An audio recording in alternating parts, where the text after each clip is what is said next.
Hello and welcome back to Chinese 270, China and the West. This is our first online meeting instead of an in-class meeting. But I think we're just going to have as much fun online as we had in the classroom. Maybe even more. Okay, so little reminder, where had we left off? You all, or some of you, will have already completed the assignment that is due later today. And the assignment, of course, was, what is Jesuit accommodation?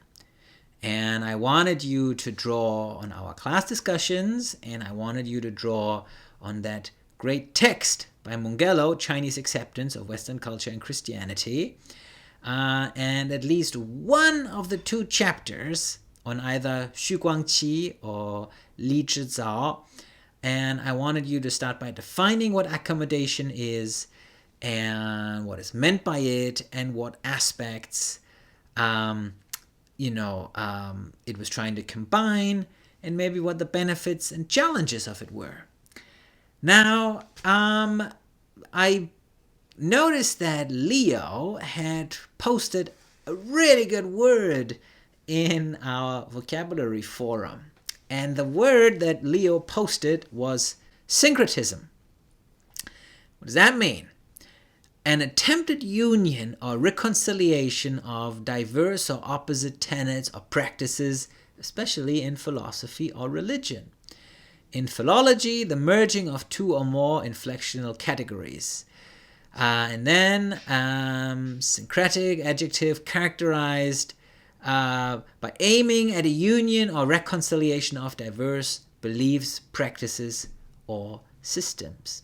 So you see that this word, in a way, already reflects some of those core ideas of accommodation, of Jesuit accommodation, right? Namely, of bringing together two completely different, maybe even opposite to some degree, philosophical or religious tenets, right? And in our case, these, of course, are Confucianism and Catholicism, right? This idea of fusing them, merging them, making them complement each other. And that is what the Jesuits, called accommodation. They used that term not only in China, they also used it in other countries. But it was especially in China, because China had such an advanced civilization, if you want, that this process became especially important.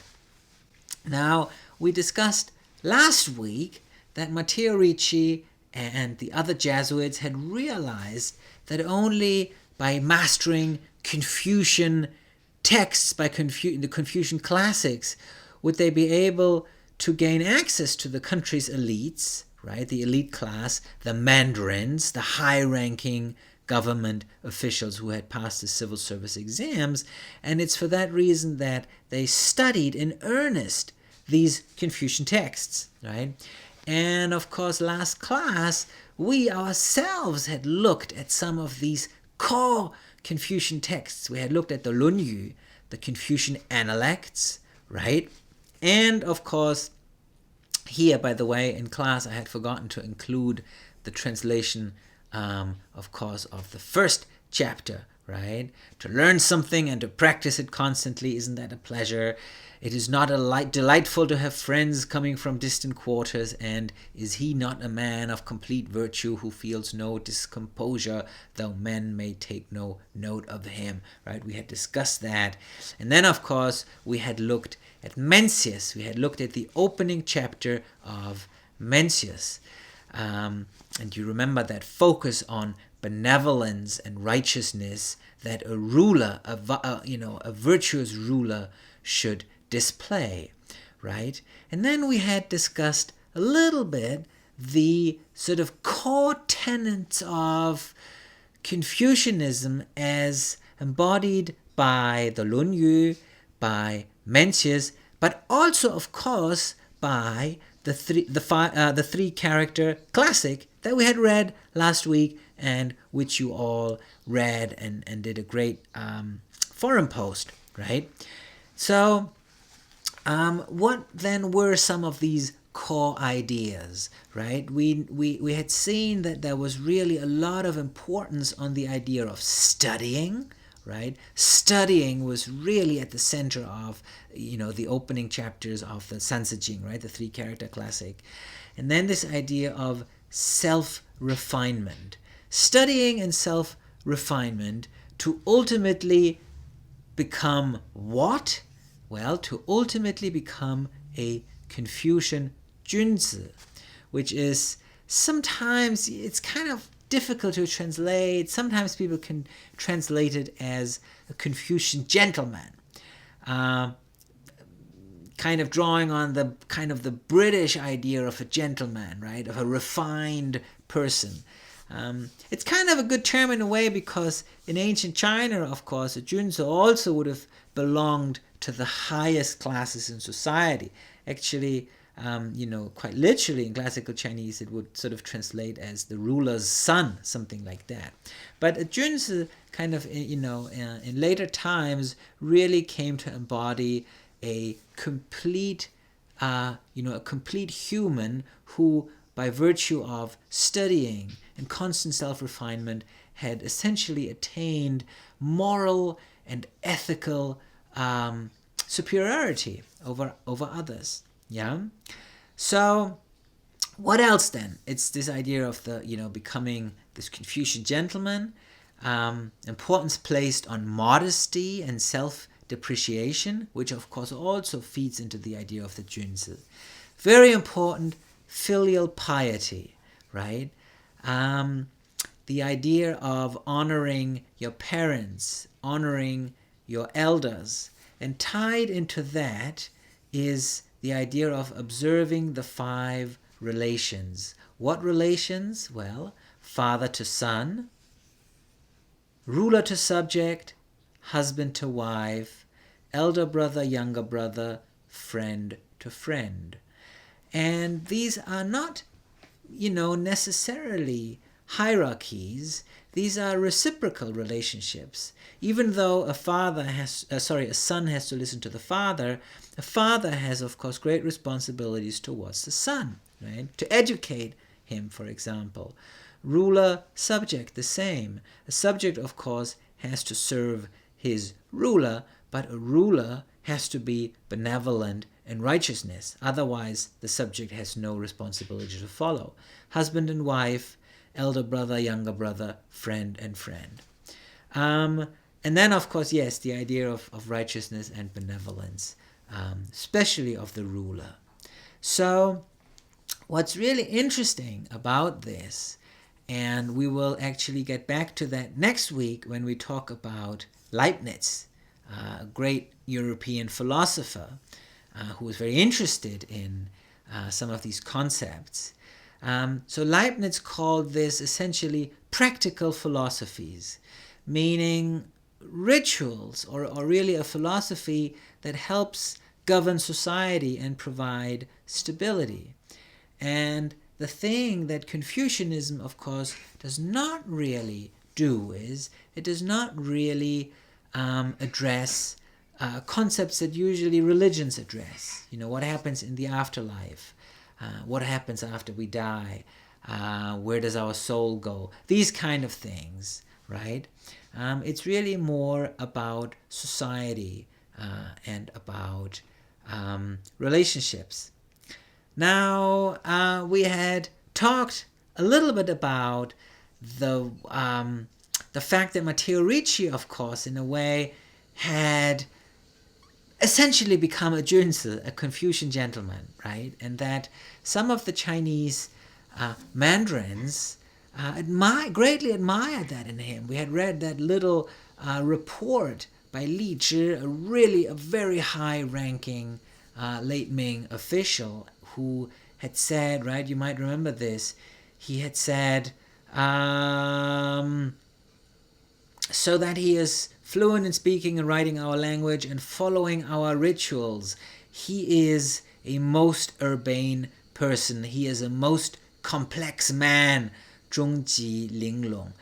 Right? I had said that it is essentially the term kind of describes a complex and beautiful jade, right? So he compares him to something very precious, very plain and modest, right? Here, exhibiting these Confucian principles. And then he says, what else does he have to say about him?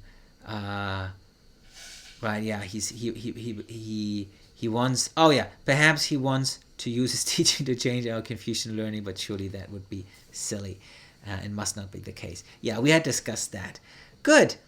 Now, during the Ming and later actually during the Qing Dynasty, as we will discuss in future weeks, Chinese elites identified with Confucianism, right? We said that to pass the civil service exams, you had to master these Confucian texts.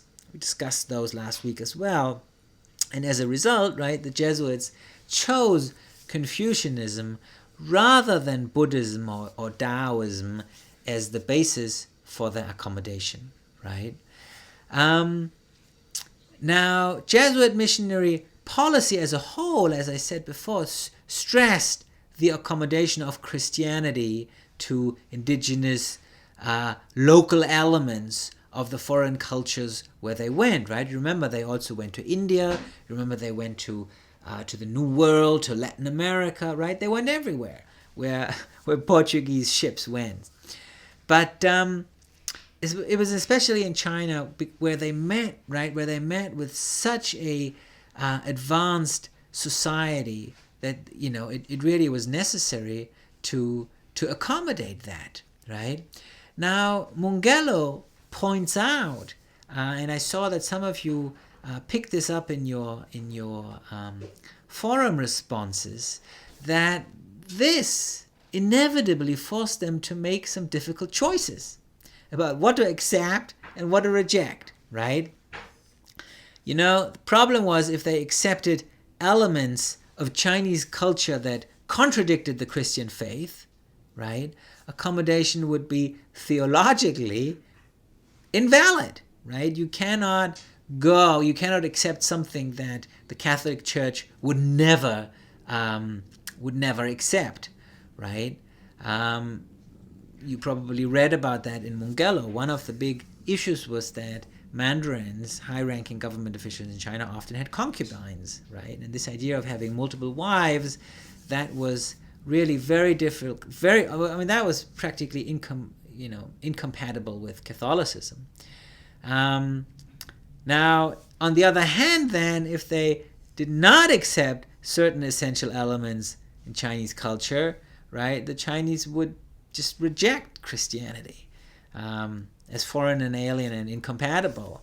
And again, actually, you know, this issue of concubinage and having that was a kind of a very sticky point, and that was in a way a reason why a lot of Chinese, did not convert. I'll get back to that in a minute.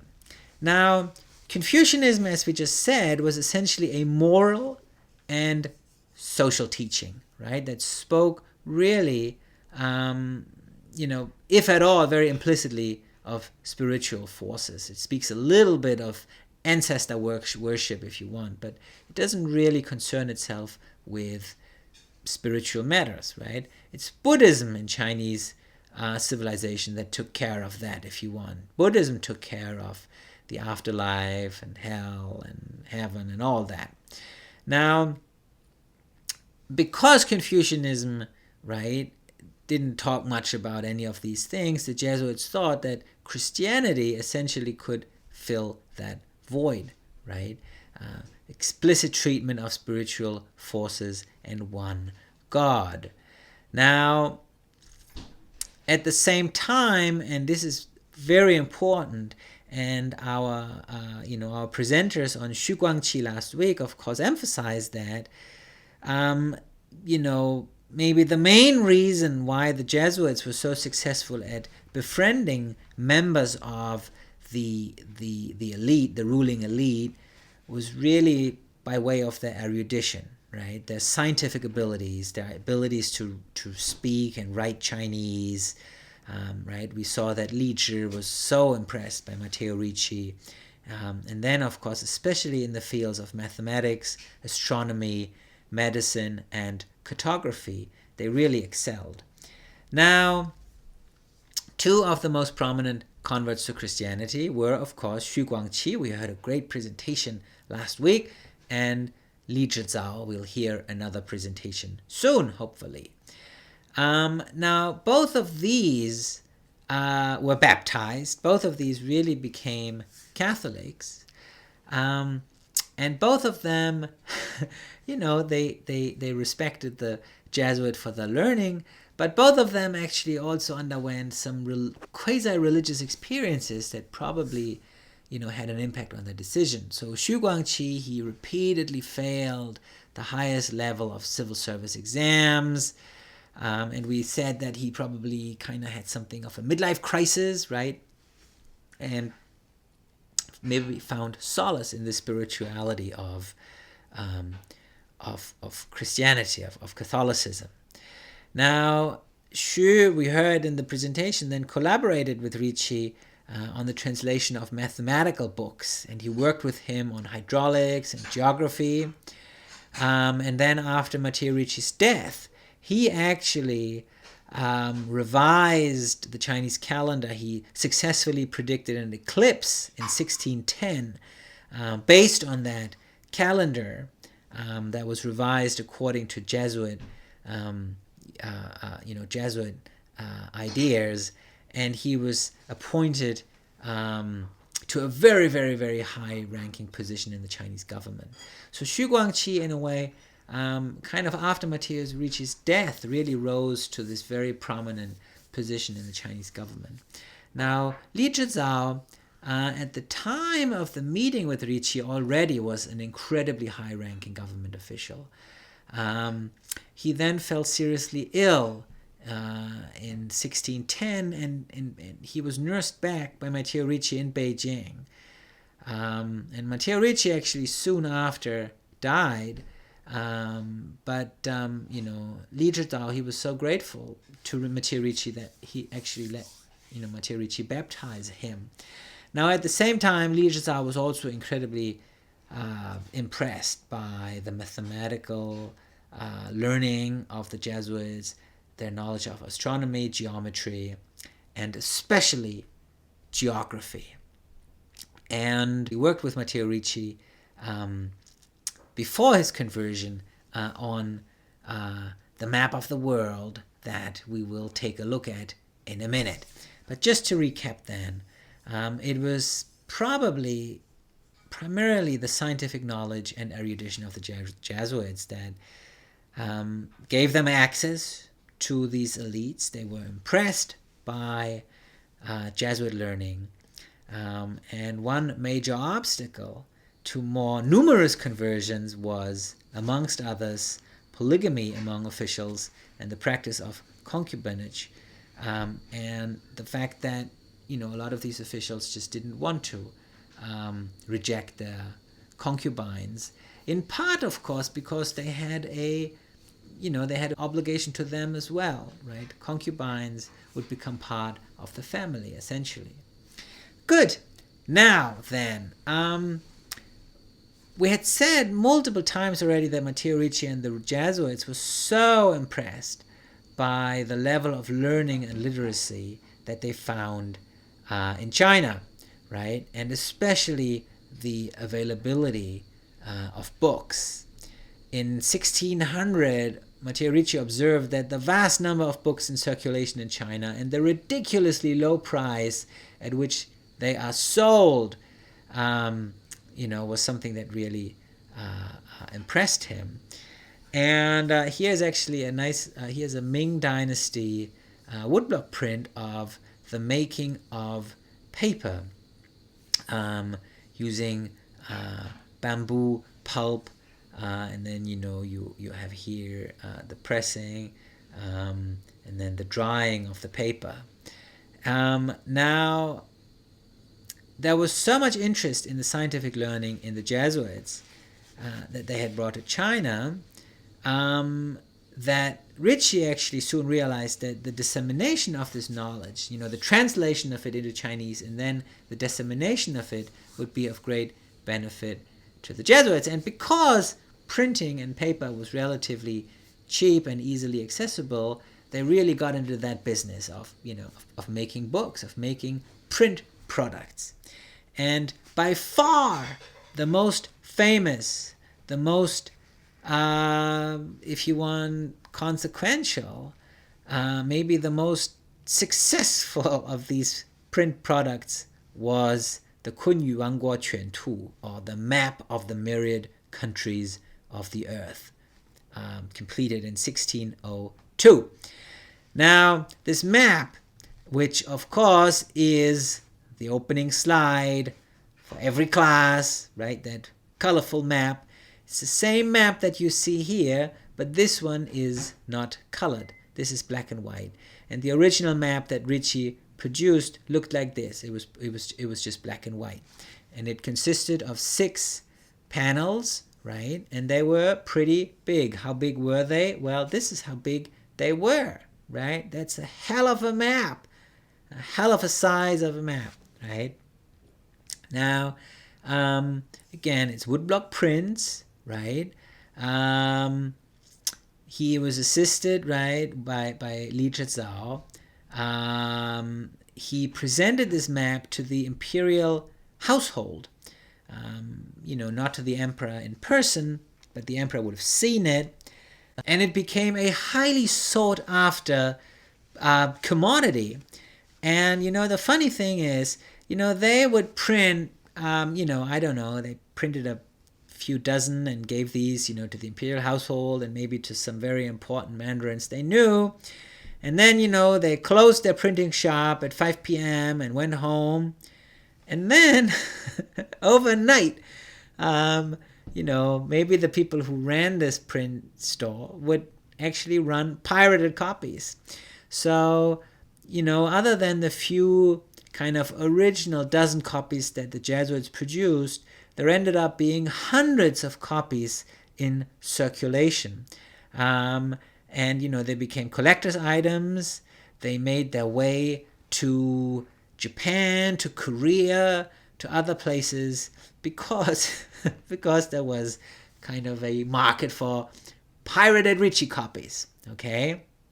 Now, what is very interesting to us, and this is going to be part of the assignment for you, is how was China and how was Europe and how was the rest of the world depicted on this map? How does this maybe relate back to the idea of sinocentrism we've already talked about multiple times in our class? Now, today only 6 of the original copies are known to exist and only 2 are in good condition. One of them is in the Vatican and the other one is at the University of Minnesota in Minneapolis in their map collection. Now, various versions of the pirated version made it to Korea and later to Japan. And this colorful map actually, that we always see on our opening slide, is a map that is owned by a Japanese collector. There is actually some Japanese writing on here. I'll show that to you in a minute in some more detail. And the original map was not colored in. It was black and white. And this you can I put a link to this map on our iLearn site, but that's actually also it's basically just you can also see that on Wikipedia. It's the same map. It's a high resolution colored map. But the map reader that I really want you to use is this one, and there is a link to this one too. I'll open it in a minute. And the assignment I want you to do for Thursday is I want you to roam the Map of the World by Matteo Ricci. I want you to find at least 2 places of interest. And that can either be a geographical location, one of those, squares here, or it can be a general description from one of the, from the sides of the map, where he talks about the map, he talks about the stars, etc. And then I want you to analyze the way Ricci describes that place or formulates his commentary that you chose. Is there anything surprising about it? Is there anything noteworthy? And then, can you speculate in what way the map might have impacted Sino-Western relations? In what way does it actually relate to the concept of accommodation? Finally, because this is now an online class, I want you to engage with at least 2 of your peers. Okay, I want you to write a comment or a question. Maybe you agree, maybe you disagree. You would like to, you want more clarification, right? I want there to be a real dialogue. Okay. Oh, and I wanted to show you the link. So this is how it looks. You can click any of these, and you will either get a translation or you will get, maybe a synopsis. Okay, this is really an amazing tool. So enjoy your little journey around the world. Okay, now there is a few places I all want you to focus on. Now this, of course, is this is Europe. And Matteo Ricci has a lot to say about Europe. There is a very interesting colophon here, which reads, 次欧罗巴洲有30余国，皆用签完政法，一切一端不存 etc. etc. Well, we have a translation. Europe, the continent of Europe, comprises more than 30 countries, all of which are monarchies that follow the system of the previous kings. No one here indulges in superstition. Everyone adheres only to the holy religion. The officials are divided into 3 classes, etc., etc., etc. So, the question that I want you all, of course, to reflect on is, why did Matteo Ricci explain the world in the way he did? Remember that his audience were Chinese intellectuals, right? So everything he wrote essentially with a purpose, maybe with an ulterior motive. So how did he describe Europe? How did he describe other places in Europe? Or, well, actually, this is this is Iceland. This is kind of funny. He says, 次第之北极者半年有日光，半年无日光，故以鱼有燃油灯待日. So he says, this is kind of in the extreme north, right? The North Pole, so to speak, and half of the year there's sunshine, half of the year there's no sun, and for that reason the people here burn fish oil and use that as a lamp, right? And then, and here you have the detail. I told you that, this is a Japanese, so you have Japanese katakana to give you pronunciation. Now, what's really interesting is that some of the place names that Matteo Ricci came up with, like this is Jiana Da Guo, are still used today, right? So he, in a way, established some of the romanizations for countries that is even still used today. He has something about Africa and the Nile, and he has something to say about South America, Brazil. And again, the question then is, what do these descriptions tell us about the Jesuits' views of the world? What might have been the purpose to include them and to describe them in a certain way? And how does this relate to the concept of Jesuit accommodation? Okay, and I'll leave it at that. Please do the review quiz once you've listened to this lecture carefully. If you haven't listened carefully, maybe you should listen to it again. And do the assignment. And I shall see you again on Thursday for the second course stream of this week. Be well and take care, and see you soon.